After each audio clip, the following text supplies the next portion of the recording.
اللہ تعالیٰ جب تہجد میں دعا قبول کرنے لگتا ہے تو کچھ خاص نشانیاں ظاہر ہونے لگتی ہیں۔ یاد رکھو، اللہ آپ کی دعا تہجد میں قبول کرنے والا ہوگا تو آپ کو محسوس ہوگا کہ آپ کا اللہ سے تعلق مضبوط ہو گیا ہے اور آپ کے حالات میں بہتری آنے لگتی ہے۔ تہجد کیا ہے؟ یہ وہ نماز ہے جو ہم پر فرض نہیں کی گئی، تو پھر اس کا اجر اتنا کیوں ہے؟ آپ نے کبھی یہ سوچا ہے؟ اس کا اجر اس لیے ہے کیونکہ اس کا پیغام نہیں آتا، اس کے لیے خود اٹھا جاتا ہے۔ آپ کے دل میں موجود تڑپ آپ کو اٹھاتی ہے، ایسی تڑپ جو گہری نیند سے اٹھا لاتی، جو ہمیں آدھی رات میں اپنے بستر پر سکون سے سونے نہیں دیتی۔ اور اس تڑپ کے ساتھ جب بندہ اپنے رب کے حضور اپنی پیشانی زمین پر رکھتا ہے تو اس کا وہ سجدہ اسے فرش سے عرش پر لے جاتا ہے۔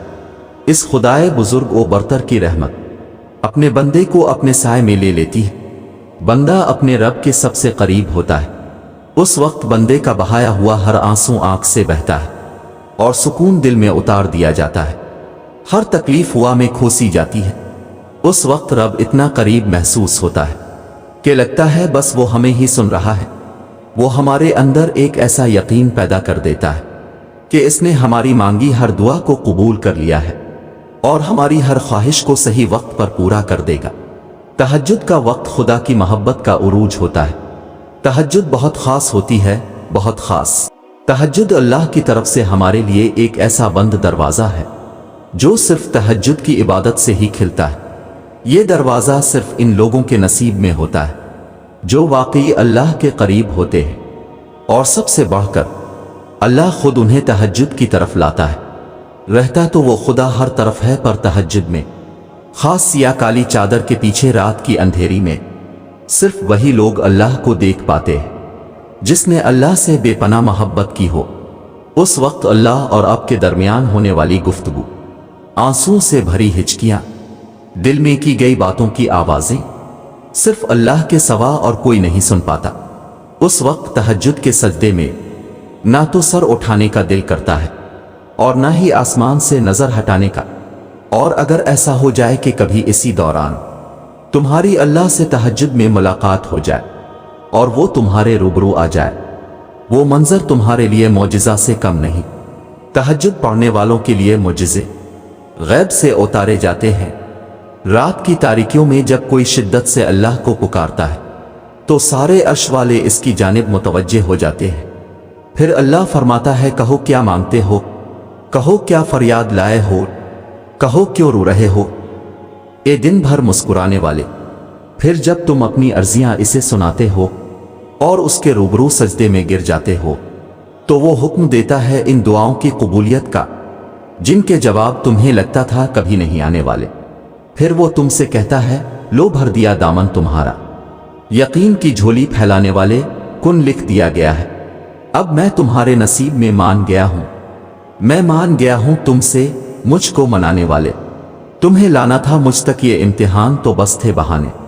تہجد میں کچھ تو خاص ہے، تبھی میرے اللہ نے اس کو اتنی فضیلت والی عبادت کہا ہے۔ کچھ تو خاص ہے، تبھی اللہ اپنی اس عبادت کے لیے پہلے آسمان پہ آتا ہے۔ کچھ تو خاص ہے، تبھی اللہ کسی کسی کو چنتا ہے، جس کو چن لیتا ہے پھر اس کے لیے معجزے کرتا ہے۔ تمہارا تہجد تک آنا ہی تمہاری دعویٰ کی قبولیت کی سب سے بڑی نشانی ہے، پھر تم کیوں اس کی دیری کو اس کا انکار سمجھتے ہو؟ تہجد اللہ کی طرف سے دعوت نامہ ہے۔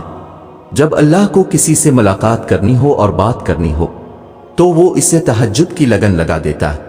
جب یہ سارا جہاں خاموش ہوتا ہے، پھر رات کی تاریکی کے اس عالم میں خدا اپنے بندے سے ہم کلام ہوتا ہے، اور تب یوں محسوس ہوتا ہے جیسے شاہ رگ کی حدوں کو توڑے ہوئے وہ رب ہم میں سما گیا ہے، اور محبت کی کیفیت دوڑنے لگتی ہے۔ پھر میرا رب فرماتا ہے، مانگ مجھ سے میرے بندے، تو نے جو مانگا میں نے دیا تجھے، مگر تب اللہ کے سوا کسی کی طلب ہی نہیں رہتی، اور پھر طلب اللہ کی ہو اور وہ نہ ملے، ایسا تو ممکن ہی نہیں۔ تہجد کا آغاز انسان سے تو ہو سکتا ہے، مگر اختتام صرف اللہ ہے۔ دل میں اوٹیتی ہوئی مسلسل تکلیف جب رات بھر جگائے رکھتی ہے تو روح کی بے چینی اللہ کے روبرو لا کر کھڑا کر دیتی ہے۔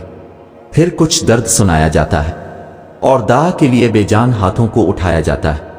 جب سارا غبار باہر نکل آتا ہے تو سکون کی عجیب سی کیفیت طاری ہو جاتی ہے، جیسے سارے داکے کسی نے اپنے اندر جذب کر کے روح کو آزاد کر دیا ہو۔ اللہ سے کی گئی وہ ایک ملاقات، وہ ایک گفتگو ساری الجھنیں سلجھا دیتی ہے۔ پھر مجازی ڈاکے نہیں بلکہ حقیقی محبت سونے نہیں دیتی، پھر رات کی نیند اچھی نہیں لگتی، پھر بس اللہ سے ملنے کی طلب رہتی ہے، پھر دنیا کی خواہشیں ختم ہو جاتی ہیں اور عرش والے کی لت لگ جاتی ہے۔